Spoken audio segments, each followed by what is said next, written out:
थोड़ा थोड़ा हरि का भजन कर लो। एक घड़ी आधी में पुनियात। अगर एक घड़ी का टाइम नहीं है तो आधी घड़ी का टाइम नहीं है तो पुनियात। यानी कि थोड़ा तो समय भगवान के भजन का जरूर मानव को निकालना चाहिए। बोले देखो परीक्षित जी, अभी तक तुम सिर्फ श्रीमद् भागवत कथा सुन रहे थे। इसे सुनने से क्या होता है? लोगों का तारण तरण हो जाता है। बोले तभी लोग इसे कराते हैं, सुनते हैं।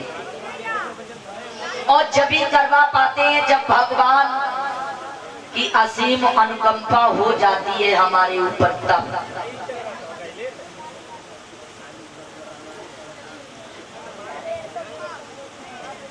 और अब हम तुम्हें पुराणों की कथा सुनाएंगे। बोले अभी तक क्या? बोले अभी तक श्रीमद् भागवत कथा का निचोड़ सुन रहे थे, अब आइए पुराणों में।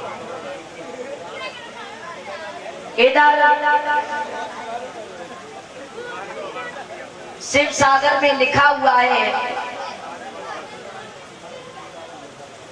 शिव पुराण में, कि इस पृथ्वी पे कुछ नहीं था तो क्या था? शिव पुराण में लिखा कि इस पृथ्वी पे कुछ नहीं था, यहाँ पर जल भरा हुआ था। जल के ऊपर एक दीपक जल रहा था। दीपक के द्वारा शंकर भगवान का अवतार हुआ। शंकर भगवान ने अपनी शक्ति के द्वारा, फिर आ जाइए विष्णु पुराण में लिखा है कि शंकर भगवान ने अपने शक्ति के द्वारा क्षीर सागर में विष्णु भगवान का अवतार किया। विष्णु पुराण में लिखा। एक बार विष्णु भगवान सो रहे थे तो उनकी नाभि से कमल हुआ। अब आ जाइए ब्रह्म पुराण में लिखा है कि कमल के पुष्प के ऊपर ब्रह्मा जी का अवतार हुआ। ब्रह्मा जी के कितने सर थे? 5, लेकिन अब 4 रह गए हैं। लेकिन जब उनका अवतार हुआ था तो सिर्फ एक ही सर था। उन्होंने सोचा मेरे दाएं क्या है तो एक सर दाएं लग गया। उन्होंने सोचा मेरे बाएं क्या है तो एक सर बाएं लग गया। उन्होंने सोचा मेरे पीछे क्या है तो एक सर पीछे लग गया। उन्होंने सोचा मेरे ऊपर क्या है तो एक सर ऊपर लग गया। 5 सर थे। उनकी आंखों से निकला मैल, जिसे बोलते हैं कीचड़। और जब आंखों से मैल निकला, उससे 2 दैत्यों का जन्म हुआ, मधुकेटभ। वह ब्रह्मा जी को खाने के लिए दौड़े। ब्रह्मा जी बचाओ बचाओ की आवाज कर रहे हैं।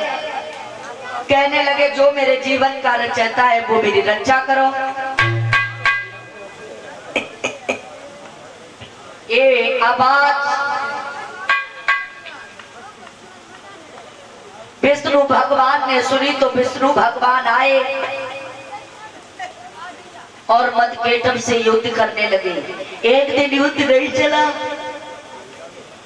हजारों वर्षों तक युद्ध चलता रहा। लास्ट में मधुकेटभ हार गए। विष्णु जी से बोले तुम मुझसे वरदान मांग लो।